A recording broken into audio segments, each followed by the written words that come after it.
Hello everyone, मैं Hemant Sahu. Welcome to my YouTube channel HK study circle. आज के वीडियो में हम MPPSC Madhya Pradesh professional examination board द्वारा जो हमारा ब्लूप्रिंट जारी किया गया है कक्षा 10वीं का, उससे संबंधित जो अध्याय 1 के विज्ञान के क्वेश्चन हैं, महत्वपूर्ण प्रश्न बैंक से जो आने वाले हैं, उन पर चर्चा करेंगे, है ना। अध्याय 1 जो है हम डिस्कस करेंगे आज। तो इसमें पहला क्वेश्चन है, निम्न में से कौन भौतिक परिवर्तन नहीं है। इसमें 4 ऑप्शन दिए गए हैं, A, B, C और D। ऑप्शन ए में है खौलते पानी से जलवाष्प बनना। इन्होंने पूछा है कि भौतिक परिवर्तन कौन सा नहीं है, तो खौलते पानी से जलवाष्प बनना एक भौतिक परिवर्तन है। दूसरा ऑप्शन है LPG का दहन, LPG का दहन।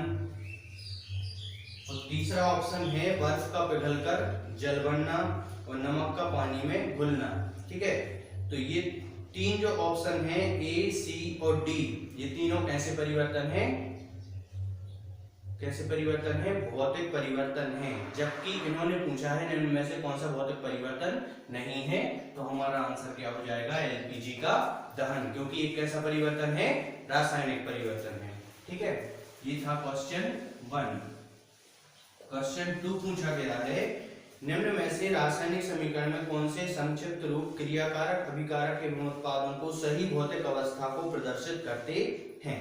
ठीक है, तो सही भौतिक अवस्था इन्होंने एक ऑप्शन में दिया हुआ है 2H2 liquid plus O2 liquid मिलके बनाएगा 2H2O गैस। ऑप्शन बी में दिया हुआ है 2H2 gas plus O2 liquid 2H2O liquid. C option में दिया है 2H2 gas plus O2 gas मिलके बनाएगा 2H2O लिक्विड।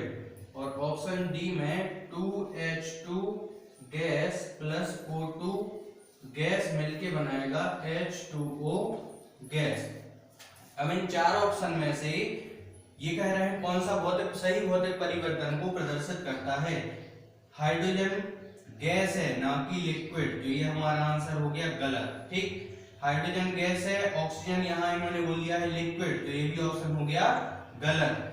ये ऑप्शन कह रहे हैं 2H2 गैस, O2 गैस, लेकिन जल भी इन्होंने क्या बोल दिया, गैस, तो ये भी ऑप्शन हो गया गलत। सही ऑप्शन क्या होना चाहिए, हाइड्रोजन गैस, ऑक्सीजन गैस और जल क्या हो जाएगा, लिक्विड। ठीक है, तो ये 4 ऑप्शन में से हमारा ऑप्शन हो जाएगा बी, सी।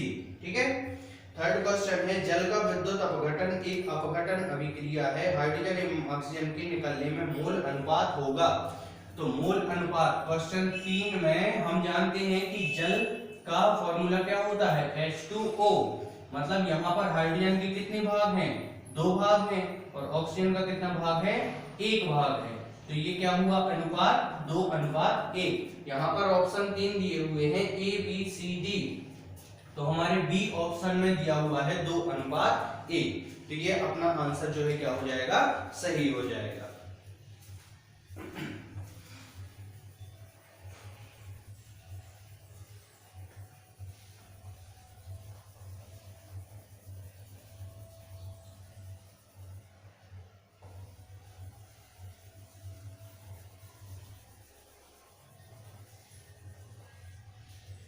नेक्स्ट क्वेश्चन है, निम्न में से कौन सा सत्य है, देर समय तक सिल्वर क्लोराइड को सूर्य के प्रकाश में रखने पर वह काला पड़ जाता है। ऑप्शन ए बोला है इन्होंने सिल्वर क्लोराइड के विखंडन से सिल्वर बनता है। फिर बोला है इन्होंने सिल्वर क्लोराइड का ऊर्ध्वपातन हो जाता है, तो सिल्वर क्लोराइड का ऊर्ध्वपातन नहीं होता, ना ही सिल्वर क्लोराइड का विखंडन होता है। तीसरे ऑप्शन में सी में बोला है सिल्वर क्लोराइड से क्लोरीन गैस का अपघटन होता है, ये भी नहीं होता।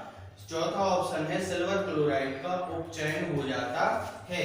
कैसे, सिल्वर क्लोराइड को सूर्य के प्रकाश में रखने पर AgCl2 जो है ये क्या बना लेगा, Ag प्लस, अगर ये 2AgCl होता तो ये 2Ag बनाता और Cl2 बनाता।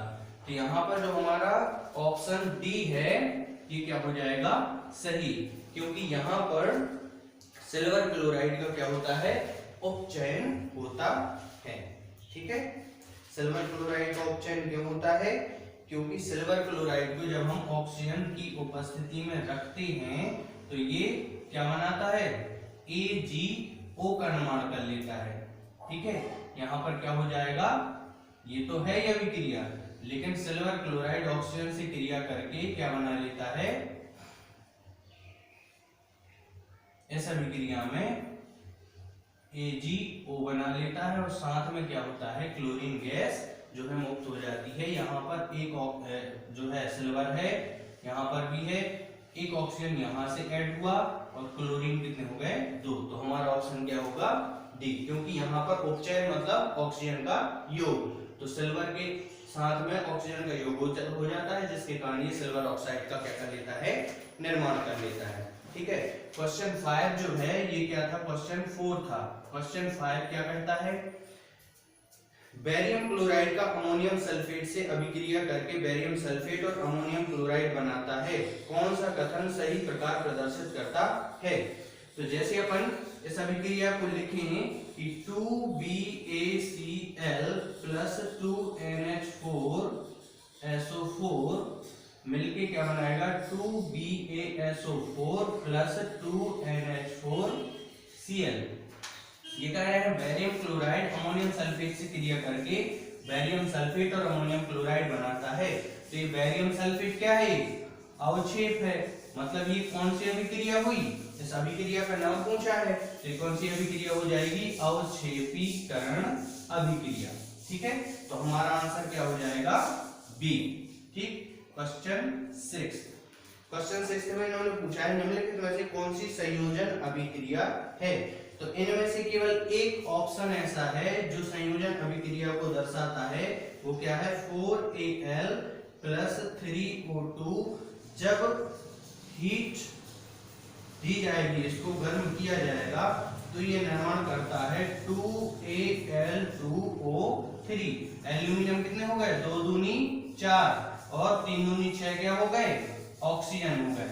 इसका मतलब ये कौन सी अभिक्रिया है, संयोजन, क्योंकि इसमें क्या जुड़ रहे हैं, अभिकारक और अभिकारक क्या हो रहे हैं, आपस में जुड़ रहे हैं, वो क्या बना रहे हैं, एकल उत्पाद का क्या कर रहे हैं भाई, निर्माण कर रहे हैं। तो ये अभिक्रिया कौन सी अभिक्रिया हो जाएगी, संयोजन अभिक्रिया हो जाएगी। ठीक है, अपना आंसर क्या हो जाएगा, बी। क्वेश्चन नंबर 7, निम्नलिखित में से कौन सी ऊष्माक्षेपी अभिक्रिया है। पहला ऑप्शन दिया है इन्होंने, जल की बिना बुझे चूने से अभिक्रिया, जल की बिना बुझे चूने से अभिक्रिया मतलब H2O जब अभिक्रिया करता है बिना बुझे चूने से तो क्या बनाता है, CaOH होल ट्वाइस, और साथ में क्या मुक्त करता है, ऊष्मा मुक्त करता है। इसका मतलब ये है कि ये अभिक्रिया ऊष्मा जिसमें उत्सर्जित हो रही है वो कौन सी अभिक्रिया होगी, ऊष्माक्षेपी अभिक्रिया होगी। ठीक है, तो अपना आंसर क्या हो गया, ए। ठीक, क्वेश्चन नंबर 8, ये आपकी पुस्तक का क्वेश्चन है, क्वेश्चन 8, Fe2O3 प्लस 2Al जब अभिक्रिया करता है तो बनाता है Al2O3 प्लस 2Fe। अब ये 2 आयरन हो गए, यहाँ पर ऑक्सीजन 3 है, ये हो गए, और एल्यूमिनियम 2 ये हो गए। यहाँ पे ये कह रहे हैं कि यह किस प्रकार की अभिक्रिया है, संयोजन तो ये है नहीं, द्विविस्थापन ये है नहीं, ठीक है, वियोजन ये है नहीं, तो अब बचा क्या, विस्थापन अभिक्रिया। ठीक है, विस्थापन अभिक्रिया इसलिए बचा क्योंकि यहाँ पर एक अभिकारक उसके दूसरे अभिकारक को उसके स्थान से क्या कर रहा है, विस्थापित कर रहा है, मतलब ये कौन सी अभिक्रिया हो जाएगी, विस्थापन अभिक्रिया हो जाएगी। ठीक है, क्वेश्चन नंबर 8, क्वेश्चन नंबर 8 क्या कहता है, हाइड्रोजन का योग और ऑक्सीजन का ह्रास क्या कहलाता है। तो जहां पर हाइड्रोजन का योग हो और ऑक्सीजन का ह्रास हो उसे क्या कहते हैं, अपचयन अभिक्रिया। ठीक है, अपचयन अभिक्रिया, ये आपका आंसर कौन सा हो गया, ए। ठीक है, तो इस प्रकार से ये हो जाते हैं क्वेश्चन नंबर 9। ठीक है,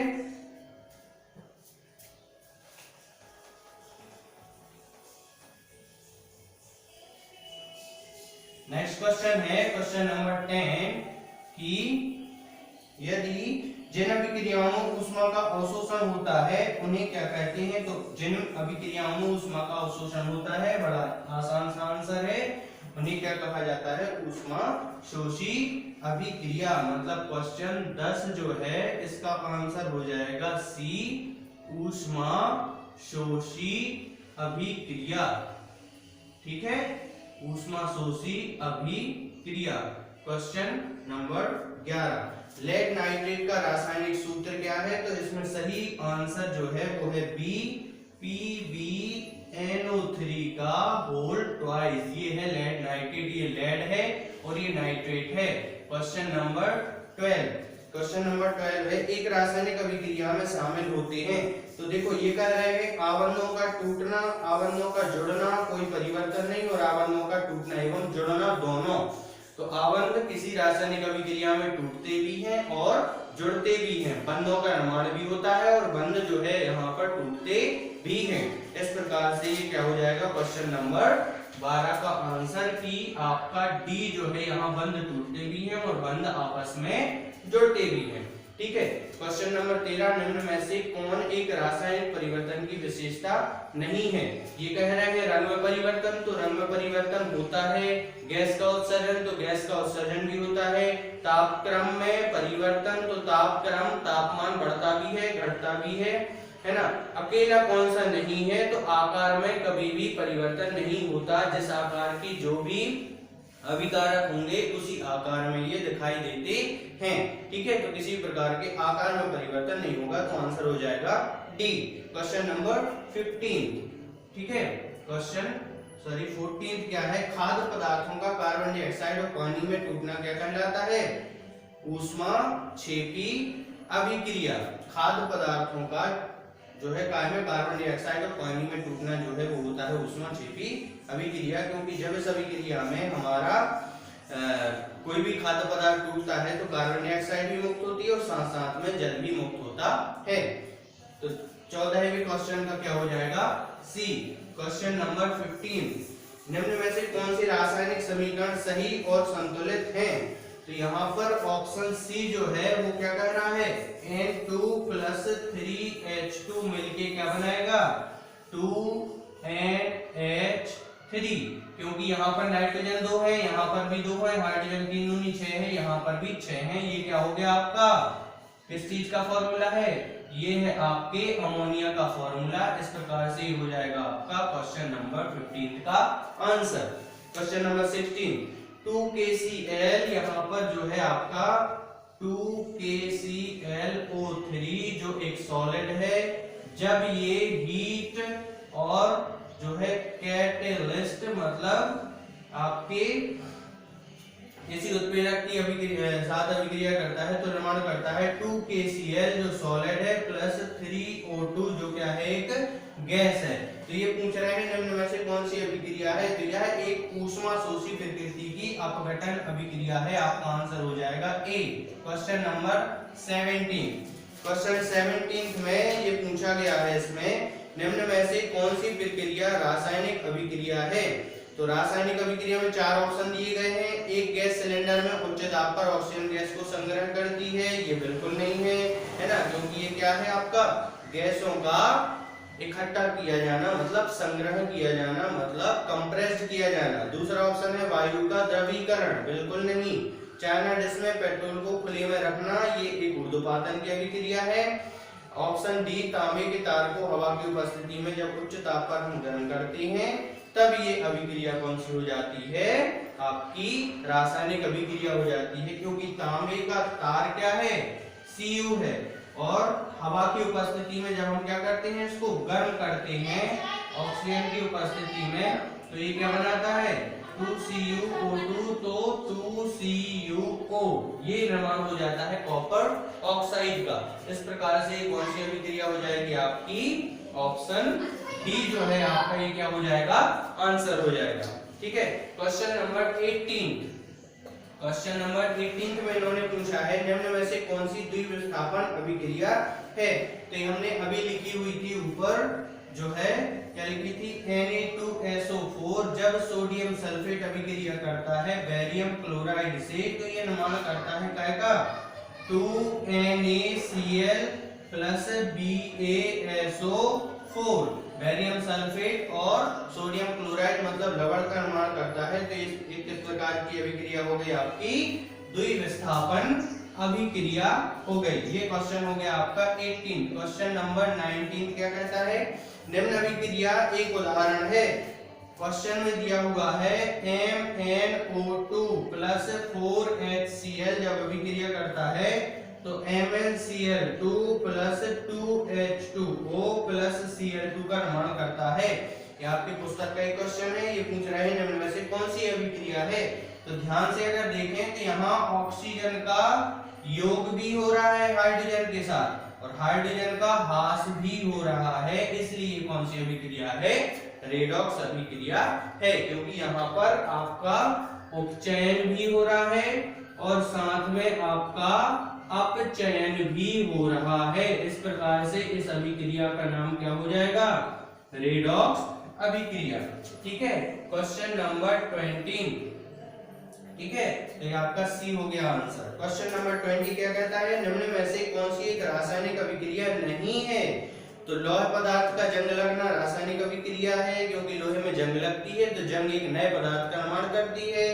भोजन का पकना, तो भोजन जो है पकता है, तो इसमें जो है रासायनिक अभिक्रिया नहीं है की बात की जा रही है। तो भोजन का पकना भी एक प्रकार की अभिक्रिया है, क्योंकि यहाँ पर ऑक्सीजन गैस क्या होती है यूज की जाती है, जल वाष्प के रूप में बनता है, तो ये भाप जो है एक प्रकार की अभिक्रिया है। कागज का जलना है, जबकि बर्फ जो है पिघलता है तो इस प्रकार की अभिक्रिया हो जाती है, भौतिक अभिक्रिया हो जाती है। तो आंसर हो जाएगा सी 20 का। Question number 21। क्वेश्चन नंबर 21 क्या कहता है लोहे पर जंग लगना एक अभिक्रिया है, तो किस प्रकार की अभिक्रिया है अपचयन अभिक्रिया है। आंसर हो जाएगा बी। क्वेश्चन नंबर 22 चांदी का संक्षारण क्या कहलाता है। तो चांदी का संक्षारण क्या कहलाता है जंग लगना, ऑप्शन ए।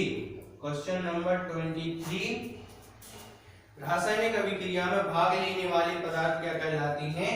तो जब हम जानते हैं कि अभिकारक प्लस अभिकारक क्या करते हैं अभिक्रिया में भाग लेते हैं और बनाते क्या हैं उत्पाद का निर्माण करते हैं, तो ये अभिक्रिया में क्या ले रहे हैं भाग ले रहे हैं अभिकारक। तो आपका आंसर क्या हो जाएगा बी।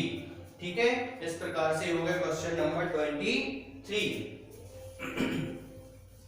नेक्स्ट क्वेश्चन है क्वेश्चन नंबर 24 कि यदि आप लंबे समय तक सेवन न करो सूखे मेवे का तो यह सड़ जाते हैं। क्यों?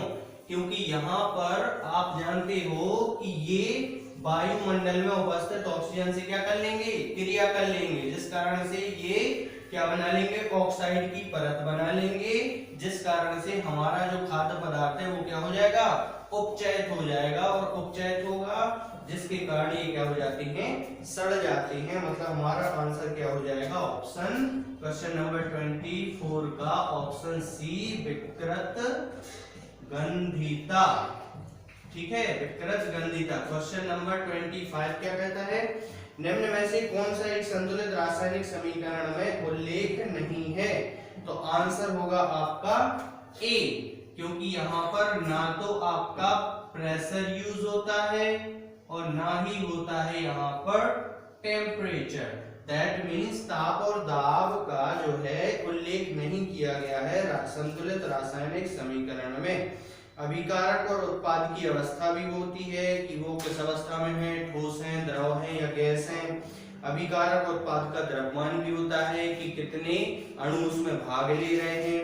अभिकारक और उत्पाद के सूत्र तो होते ही हैं, ठीक है, जैसे Na2SO4 BaCl2 ये क्या है अभिकारक और उत्पादों के सूत्र हैं। ठीक है, तो ये हो गया आपका टेम्परेचर और प्रेशर मतलब ताप और दाब। ठीक है, अगला क्वेश्चन है 26। कभी कभी भोजन खराब स्वाद और खराब गंध देता है, क्यों? क्योंकि अभी देखा अपन ने ऑप्शन ए इसके कारण विकृत गंधिता। ठीक है, क्वेश्चन नंबर 27। हमारे शरीर के सेल्यूलर स्तर पर भोजन का दहन क्या कहलाता है? तो सेल्यूलर स्तर पर भोजन का दहन क्या कहलाता है? आपका उपचयन। उपचयन क्यों कहलाता है? उपचयन इसलिए कहलाता है क्योंकि हमारी जो कोशिकाएं होती हैं, हमारे जब हम भोजन ग्रहण करते हैं तो भोजन का क्या होता है? पाचन होता है। और भोजन का पाचन जो है वो जटिल अणुओं से सरल अणुओं में क्या होते हैं? ये टूटते हैं। तो जब जटिल से सरल अणुओं में ये टूटते हैं तो ये ऑक्सीजन की उपस्थिति में ही होता है और कार्बन का हो जाता है निर्माण, जिसलिए हम ऑक्सीजन ग्रहण करते हैं और कार्बन डाइऑक्साइड रिलीज करते हैं। ये कार्बन बनती कहाँ है? ये कार्बन हमारी कोशिकाओं से रिलीज होती है, निर्मित होती है। ठीक है, तो आंसर हो जाएगा ए। अब क्वेश्चन नंबर 28 क्या कहता है? इसके घटकों से पानी का निर्माण गैसों का एक उदाहरण है। आंसर तो हो गया ए, संयोजन। लेकिन पानी का निर्माण होता कैसे है? 2H2O जल जो है ये निर्मित होता है कैसे? जब आपके हाइड्रोजन गैस हो और साथ में ऑक्सीजन गैस आपस में जुड़े, तब जाके क्या निर्माण होता है? जल का निर्माण होता है। तो एक प्रकार की कैसी, देखो अभिकारक और अभिकारक ने आपस में क्या कर लिया? संयोग कर लिया। और जब अभिकारकों का आपस में क्या होता है? संयोग होता है, तो क्या बनते हैं भाई? तब बनता है उत्पाद। ठीक है, तो यहाँ पर अभिकारक अभिकारक जुड़े, उत्पाद का निर्माण हुआ। वो भी कैसे उत्पाद का निर्माण? एकल उत्पाद का निर्माण। इसलिए ये संयोग हुआ, इसलिए इस अभिक्रिया को क्या बोल दिया हमने? संयोजन अभिक्रिया। ठीक है, ये हो गया क्वेश्चन नंबर 28। क्वेश्चन 29, ऑक्सीकरण वह प्रक्रम है जिसमें ऑक्सीकरण के प्रक्रम में क्या होता है? ऑक्सीजन का संयोग होता है। ऑक्सीजन आपस में क्या करती हैं? जुड़ते हैं। तो यहाँ पर ऑक्सीजन का क्या हो जाएगा? संयोग। ठीक है, क्वेश्चन नंबर 30 क्या कहता है? क्वेश्चन नंबर 30 पूछ रहा है उस गैस का नाम बताइए जो पॉपअप ध्वनि के साथ जलती है। तो यहाँ पर आंसर हो जाएगा हमारा हाइड्रोजन गैस। कैसे? हमने एक अभिक्रिया देखी थी, जिंक जब अभिक्रिया करता है सल्फ्यूरिक अम्ल से तो निर्माण करता है जिंक और सल्फेट का। ठीक है, और साथ में कौन सी गैस मुक्त करता है? Hydrogen gas. और हमने एक अभिक्रिया देखी थी कि हमने एक परख नली में क्या लिया था? जिंक का चूर्ण लिया था। इसी में क्या ऐड था? इसी में सल्फ्यूरिक अम्ल ऐड था। ठीक है, जैसे ही हमने इसको एक छोटी सी पाइप के द्वारा कहां ले गए? हम इसको एक बीकर में, जिसमें क्या भरा हुआ था? साबुन का पानी। ठीक है, साबुन का पानी भरा हुआ था। जैसे ही हमने क्या किया, इसमें से ये प्रवाहित की, यहाँ पर जो गैस निर्मित हो रही थी, तो ये गैस जैसे ही इसमें आती है तो साबुन से क्रिया करके ये क्या बनाती है? बुलबुले बनाती है। और कौन सी गैस थी वो? हाइड्रोजन गैस थी। इसलिए यहाँ पर जैसे ही हम क्या करते हैं? मोमबत्ती रखते हैं तो ये क्या होती है? फट फट की ध्वनि के साथ जलना शुरू हो जाती है। और इसे ही क्या बोला जाता है? पॉप अप ध्वनि। पॉपअप ध्वनि के साथ ही क्या होने लगती है? जलने लगती है। ठीक है, तो ये थे आपके 30 क्वेश्चन हमारे जो सैंपल पेपर दिया हुआ है question bank Madhya Pradesh examination जो है एमपीपीएससी द्वारा, उसमें से ये 30 क्वेश्चन है जिनके ये थे आपके आंसर। उम्मीद है आपने ये सारे आंसर अच्छे से किए होंगे। टिक अपनी कॉपी में बढ़िया से टिक करें, क्योंकि ये बोला गया है कि केवल और केवल इन्हीं क्वेश्चंस में से आपके फाइनल एग्जाम में क्वेश्चन बनाए जाएंगे। तो ध्यान पूर्वक हर क्वेश्चन को बढ़िया तरीके से याद करें, नोट करें, बार बार अभिक्रिया को लिख के देखें, बार बार आंसर को लिख के देखें, क्योंकि 30 क्वेश्चन अगर आपके कंप्लीट हो गए तो इन 30 में से 3, 4 या 5, ध्यान रहे 8 ऑब्जेक्ट पूछे जाने हैं हर पार्ट से। मतलब ये पहला पार्ट था रसायन विज्ञान का, जिसमें से 8 क्वेश्चन आपके पूछे जाएंगे अध्याय 1, 2, 3, 4, 5। तो हो सकता है इसमें से इन 30 क्वेश्चन में से 2 नंबर आपके आज ही, 2 या 3 या 4 भी हो सकते हैं, आज ही नंबर पक्के हो जाएंगे। ठीक है, तो ध्यान रखें, मिलते रहें, मिलेंगे अगले वीडियो में। ठीक है, जिसमें हम अध्याय 2 के महत्वपूर्ण प्रश्नों पर चर्चा करेंगे। तो इन प्रश्नों को अच्छे से याद कर लें और बने रहें मेरे YouTube channel HK study circle पर। चैनल को सब्सक्राइब जरूर करें, लाइक का बटन प्रेस कर दें, और किसी भी प्रकार की कोई भी क्वेश्चन आपको पूछना हो या वीडियो अच्छा लगे तो कृपया करके कमेंट जरूर करें। ठीक है, ये मेरा YouTube चैनल है HK स्टडी सर्कल। ठीक है, तो भाई मिलते हैं अगली वीडियो में। Thank you.